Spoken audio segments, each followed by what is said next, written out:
Hi, this is Davis Hammond with Loud Light, and this is your quick recap of the 9th week of the Kansas legislative session. Over 500,000 acres of land was burned in the fires. The legislature responded this week by passing sales tax exemption for materials to rebuild fencing. Democratic Representative Carmichael supported the bill but commented that an ounce of prevention is worth a pound of cure, referring to the legislature's underfunding of the Kansas Forest Service for the last several years that could have potentially prevented the fire from ever spreading. Last week, far-right Republican Senator Fitzgerald called Planned Parenthood worse than Dachau Nazi concentration camp. This caused outrage in the Jewish community, and in lieu of an apology, Senator Fitzgerald doubled down, calling Planned Parenthood much, much worse, and saying the Nazis had the good grace to call them Utenmensch, less than human, and added the remark that Hitler did a great job for the Autobahn. This is less than a year after another Kansas Republican politician, then Speaker Pro Tem Mast, came under criticism after posting about a great quote from Hitler and saying his words are profound.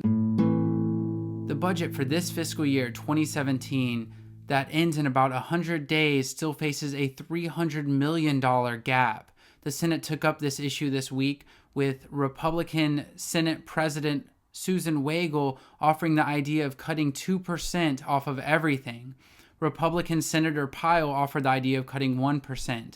Neither idea flew, as it would create a huge burden on K through 12 with just months left in their budget year. The idea that did pass the Senate is to delay $150 million into KPERS, the state's employee retirement fund, and borrow about $100 million from the long-term investment fund. Now the House and Senate will go into a conference committee where they decide all the specific details.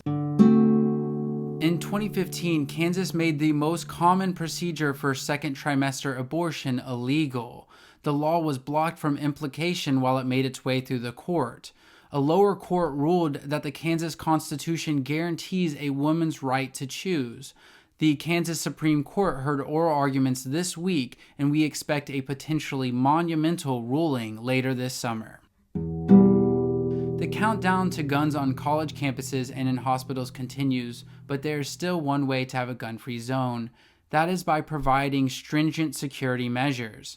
The state's two major mental health hospitals, Osawatomie and Larned, consider this necessary, and it is currently estimated to cost $25 million for them to come up to code to keep guns out of the two mental health facilities.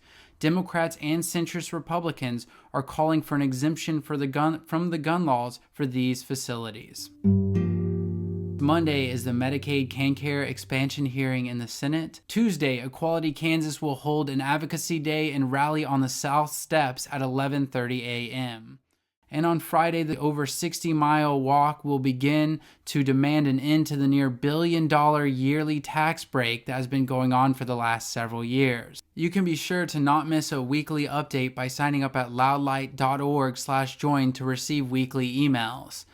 If you've ever thought this is helpful, I should contribute, please do at loudlight.org/donate. Until next time, thank you so much, Kansas.